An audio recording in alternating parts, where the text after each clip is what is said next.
An Iowa legislative session is grinding forward on issues ranging from education to voting, all while the state of Iowa continues its pandemic battle. We gather Statehouse reporters to explore the issues on this Roundtable edition of Iowa Press. Funding for Iowa Press was provided by Friends, the Iowa PBS Foundation, the Associated General Contractors of Iowa, the public's partner in building Iowa's highway, bridge, and municipal utility infrastructure. Iowa PBS is supported in part by Wells Fargo. Fuel Iowa is a voice and a resource for Iowa's fuel industry. Our members offer a diverse range of products, including fuel, grocery, and convenience items. They help keep Iowans on the move in rural and urban communities. Together, we fuel Iowa. Small businesses are the backbone of Iowa's communities, and they are backed by Iowa banks. With advice, loans, and financial services, banks across Iowa are committed to showing small businesses the way to a stronger tomorrow. Learn more at iowabankers.com.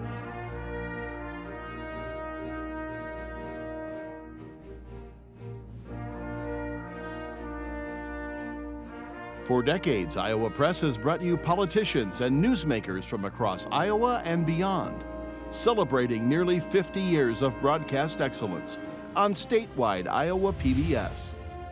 This is the Friday, February 19 edition of Iowa Press. Here is David Yepsen.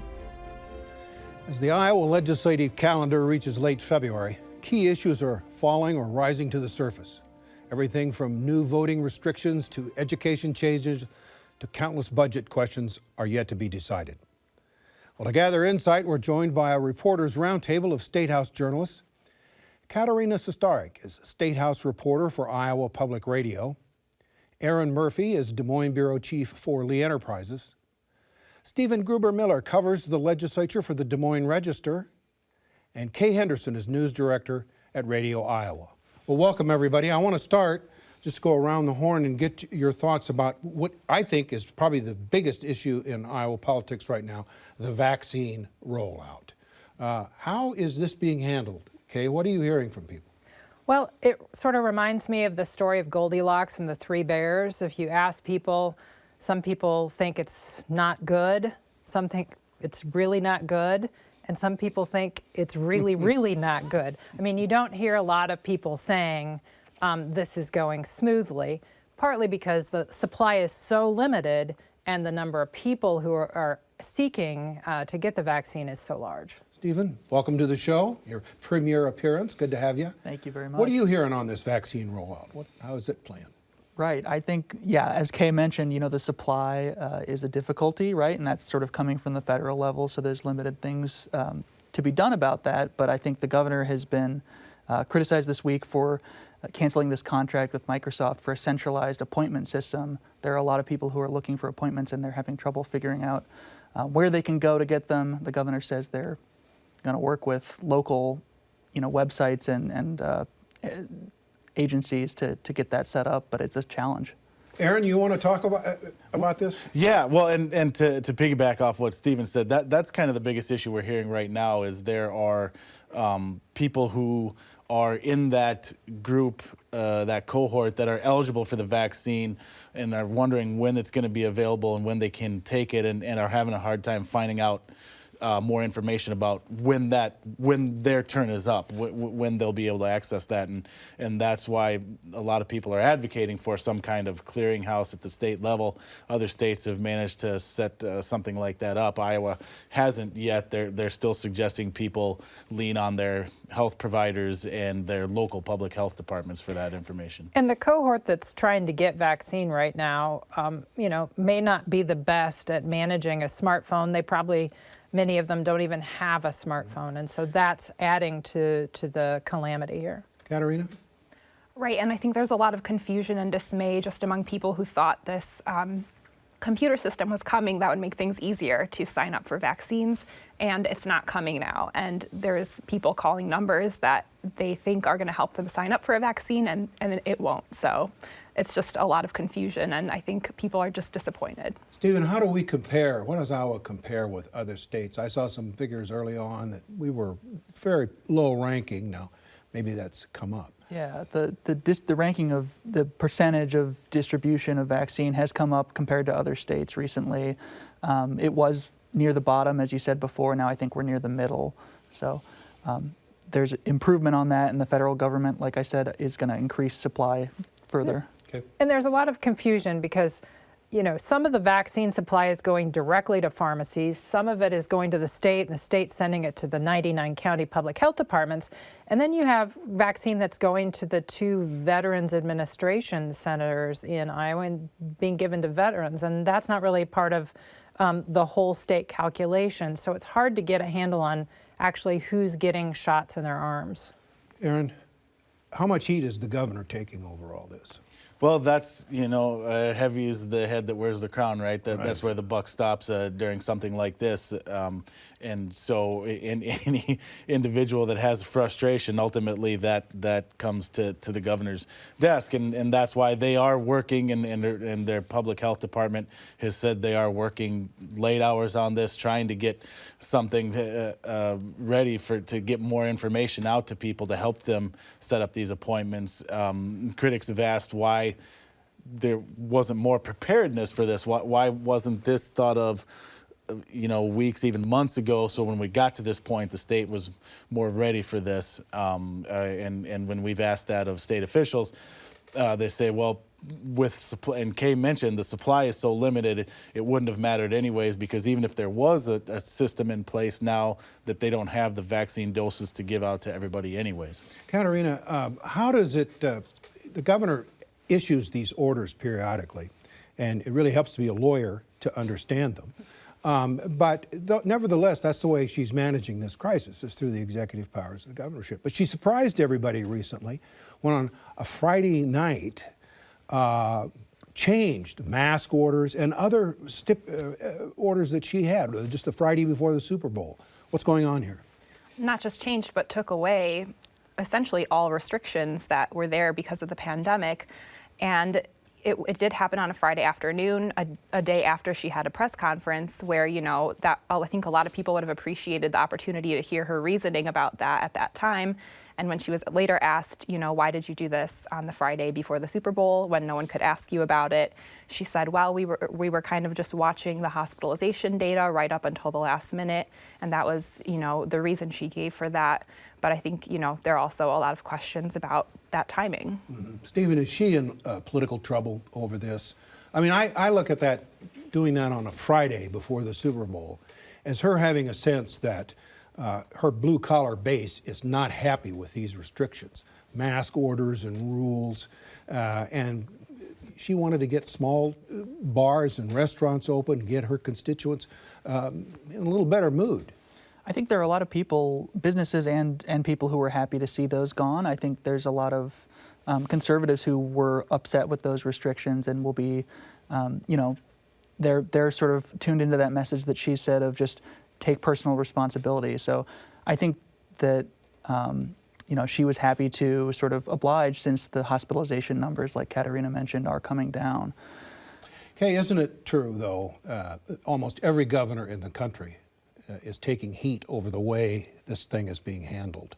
You know, the fact is we haven't had one of these in 100 years, but she's certainly not alone in being criticized. Right. Every governor is taking heat, as you said. And in fact, governors who had been, you know, sort of the darling at the beginning of this, New York's governor is now taking heat for the way that nursing home deaths were not reported. The other thing here is that when she sort of took the executive action erasing the restrictions that she'd put on businesses, I think you have to look at this in context of what's going on in the Middle West, especially Kristi Noem, a neighboring governor who had really no restrictions whatsoever. And as we move toward an election, I think Reynolds might have been concerned about comparisons with neighboring governors in states who have been popular with their Republican base and how they've handled this. Stephen, isn't it true that this is going to be the big issue in the election of 2022? It could be. I try not to make too many predictions, but certainly it's on everyone's minds right now. And I think, Kay is right that, even the message on the campaign trail last fall was Iowa is mostly open compared to other states, and that's even more true now. And I think the governor will really be talking about that a lot. And we still have yet to go through what the effect of these new variants of this COVID bacteria will be. So switch gears. Erin, I want to talk about the session. And let's have everybody weigh in on this. I want your impressions of this session of the legislature. What's going on? What's not happening? How's it playing out? Well, the one thing, I'll take the low-hanging fruit since I get to go first here and say it's just such an unusual session because of the pandemic and the way it's operating with far fewer people going to the Capitol to testify on legislation, a lot of things being conducted virtually. So it's business as usual in some ways, but in a lot of ways it's a very, very unique session that way. Whether we're getting good governance out of it that way or not, I guess remains to be seen. Katarina, what are your impressions of this session? What's happening? What's not happening? It's different, and it seems, usually there's a lot of different events that lawmakers attend together in non-pandemic times where they are, socializing with each other. They're friends, even if they're, of different parties. There are many bipartisan friendships in the legislature, and it seems this year tensions are high. And, you saw that right in the first week of the legislature with the pandemic and with the attack on the U.S. Capitol and the different party responses to those things. It just seems like there's a lot of tension and maybe not those opportunities to relieve that tension that you might see in other years. Stephen, one of the reasons for that tension is the Republicans have the trifecta. They're in charge, and they're not fooling around. They're very disciplined in pursuing their agenda, and the Democrats are unhappy and can't do anything about it. Election law changes is the latest one. What's happening with that? Right. Some of the Republicans in the House and Senate dropped very large changes to how Iowa's elections would work this week, and they're moving very quickly through the process. They were introduced Tuesday, they got subcommittees Wednesday, committee votes Thursday, and they may get floor votes yet next week. And so this bill would do a lot. It would shorten Iowa's early voting period by 11 days from 29 to 18.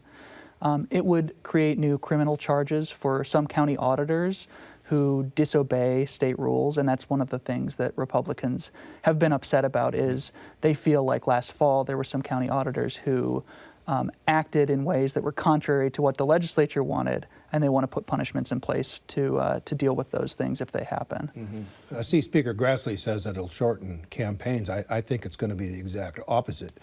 People are going to have to start absentee ballot campaigns even earlier if this thing becomes law, it seems likely. Right. The justification they've given for shortening the early voting period is they said, well, on the campaign trail, people told us that they wanted the whole thing over and done with, and they just wanted a shorter campaign season. And Democrats point out that, if you cast your vote early, you stop getting those texts telling you to cast your vote. And so maybe it won't have that effect. One of the interesting things about this bill is we're coming off an election where we had record turnout.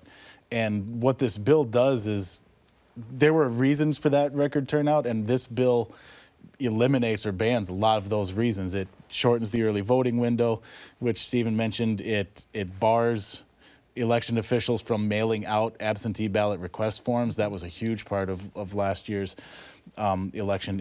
It makes it harder for election officials to set up satellite voting locations. So all of these things that happened in 2020 that made it easier to vote and we had a record participation rate, a lot of those things would be struck down by this bill. Kay, we talk about divisions in the Republican Party at the national level, but we've got a pretty good one going on here in Iowa. Ethanol. Big corn versus big gas. The governor has a proposal to help the ethanol industry, mandating different sorts of pumps and blends, and well, the convenience store lobby, the abate, the motorcycle lobby. They're opposed to that. What's happening here with this? She has proposed essentially a renewable fuel standard for the state of Iowa. It would require every gas station to have pumps that have at least E10, and within 4 years, she could essentially hike that herself, or if she's still the governor, to requiring E15. It also requires biodiesel, which is the soybean-based fuel people may not be as familiar with as they are with corn-based ethanol. You know, during a hearing this past week, someone from the Iowa Motor Truck Association representing them suggested that, you know, even though the legislation allows a station to have a pump that has non-ethanol containing fuel in it, it may be a game of, as they said, hide and seek to try to find it if you're at a large institution. And there's huge pushback from truck stops and from Casey's and Come and Go, the major players in Iowa. They argue that the cost of implementing this, installing new pumps, maybe even tanks to you know, have the fuel on hand, the cost will be passed on to consumers, and that means the cost of fueling up will go up for consumers. And this has been an interesting thing politically speaking, the battle lines this is drawn. You have, Kay kind of touched on it, some of the groups that are opposed to this are groups that have been fervently in Governor Reynolds' court in the past, donated, the gas stations have donated tens of thousands of dollars to her campaign. Americans for Prosperity, which is a free market principled kind of based advocacy group, is almost always aligned with the governor. They're opposed to this because they say it eliminates choice at the pump. It's very fascinating. Katarina, what do you think of this issue? How are they going to get it resolved? I don't know if they will. I think there's a few proposals that the governor has put forth this year that are very controversial, and you know, there's things before that she's put forth that haven't passed, and that could be the case again. So we'll just have to see. Well, and David, you were around when Democrats in the Iowa Senate, led by then Senate President Jack Kibbe, tried to do this, you know, quite some years ago, and Republicans stopped it because it's interfering with the market. So as the folks across the table mentioned, this faces huge backlash. Well, Stephen, when have we ever seen a fight where you've got all these Republican interest groups at odds with each other? What's your take on how this is going to end up? Right. I think that, you know, everyone else, Katarina and everyone else are right. I mean, this may not get resolved. I think it certainly may not get resolved and passed the way it currently exists. Maybe they strike some compromise that's a little bit more lenient, but I guess there's a lot of people who don't want this particular version to go forward. And Erin, is betting on the ethanol industry a little bit like betting on the buggy whip industry? And I say that because the rise of electric cars, which is happening at great speed, is going to make a lot of this oil and fossil fuel infrastructure irrelevant. Yeah, and if you follow, there's an economist at Iowa State University who pays attention to this stuff closely, and he's noted that demand for ethanol has kind of plateaued in recent years, and maybe that's why this legislation is here, as a way to kind of reignite demand for that product. But it's a fair point you raise. I mean, it's an industry that was already kind of seeing a plateau, and more fuel-efficient cars, or just straight up cars that don't use fuel at all, is only going to, you know, make that problem even more of an issue for the industry in the future. Katarina, I want to ask you about schools and school attendance. That's a very hot issue with a lot of people in the state. The legislature acted very quickly to impose some requirements on schools. What do you make of this fight? I see they're cutting off funding to places, or want to places like the Des Moines School District, because the Des Moines School District doesn't particularly do what the governor and the Department of Education wants to do. What's happening with that issue? There's a couple of competing proposals. The House and Senate Republicans haven't yet agreed on how to distribute that extra money you're referring to, sort of COVID relief money for schools. And the Senate would only not give that money to the Des Moines School District, and the House would distribute it based on how many days people were fully in person in school. So that would kind of send money to different school districts in different amounts, and not just single out one school district. But this is just something that, I think it's turned out into kind of a political issue, this having children in schools. During the pandemic, it's very controversial. The governor has said repeatedly, I think kids need to be in schools, and now they are, distributing money in a way that supports what the governor has said. She asked for this. They're doing it in a way that, they think is going to be acceptable to their voters. So. Stephen, talk about some of the cultural issues that we see up there at the Capitol, the limitations that people want to impose on using the 1619 curriculum to teach about the history of racism in America, the bathroom bill, where transgender people are not allowed to use bathrooms outside of their birth sex. What is happening with these bills? Why are these bills coming up? Well, we're still relatively early in the legislative session, which means there's time for lawmakers to introduce some of their priority bills, and some of these may not make it through the legislative process. But this is the time when everyone sort of gets to put forward their issues that they ran on the campaign trail. And so, yeah, Republicans, they really don't like the 1619 project. They say that it misstates facts about American history, and as you said, it's a project that teaches about the history of slavery and sort of refocuses American history based around the year 1619, when enslaved people were brought to what would become the United States. And the bathroom bill, as you mentioned, this would apply to schools, and you would have to use the bathroom that matches the sex on your birth certificate rather than your gender identity. Opponents say that it would lead to bullying of trans students, and it could have a harmful effect. And folks who were watching this program last week saw the chair of the House Education Committee, Republican Dustin Heights, suggest that it's not going to come up that particular bill is not going to come up for a vote. The other thing about these bills that we're talking about, and I'll add tenure at the state universities, the University of Iowa, Iowa State University, and the University of Northern Iowa. Legislators often introduce pieces of legislation to send a message, hey, quit it.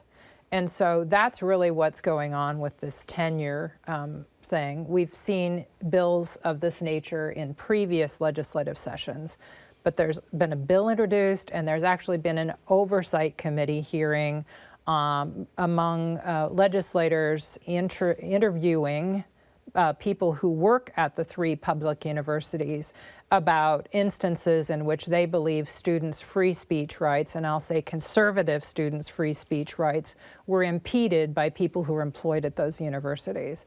And so there's been an airing of those grievances. I interviewed Governor Reynolds this week and asked her if this was something that she wants to sign into law, and she basically punted to the legislature and said, "Oh, I don't want to tell the legislature what to do in that regard." Erin, is there a danger that this stuff, while it's pandering to the base, you got to keep the people who elected you happy. That's understandable in politics, but it sends some bad signals. I mean, in North Carolina, when they did a bathroom bill, they created a huge backlash. Caused that state to lose athletic programs, and here we are. We're in the process of looking for a new university president at Iowa, and you see these things with tenure. Who's going to want to come to work in Iowa with these kind of signals? Yeah, and to that exact point, you will often see business interests opposed to these kinds of bills because they find that it makes it less appealing for people to move to a state to live and work here. So business groups will often oppose those bills. You mentioned the education groups are vehemently opposed to them because even if they don't pass into law, just the fact that they're out there kind of sends a signal and creates an atmosphere of hostility towards, higher education, and that the regent's people will tell you has a very, very real life effect, even if it never becomes law. Stephen, redistricting. We got under 2 minutes left. What's going to happen with the requirements to redistrict our legislative seats? It's going to be an unusual year for redistricting because the data from the U.S. Census about population and everything else that they need to draw these new maps for the legislative districts, the U.S. Census has said it will be delayed until the end of September. And Iowa has a constitutional requirement that the legislature needs to pass and enact maps by the middle of September, Otherwise, it'll go to the Supreme Court to draw those maps. So I don't think that lawmakers really know what they can do, if anything, about this if the data really comes so late. They may be left out of being able to draw those maps. Okay, does that mean we have to save our speculation about who's running for what until later? Absolutely, because legislators are, weighing their options. Are they going to run again to be a member of the Iowa House or Senate, or are they going to choose maybe to challenge a sitting member of Congress? We're all out of time. We'll come back another time and speculate. Oh, good. Thank you all for being here. We'll be back next week with another edition of Iowa Press at our regular time, 7:30 Friday night. And you can always find us online at iowapbs.org. So for all of us here at Iowa PBS, I'm David Yepsen, and thanks for joining us today.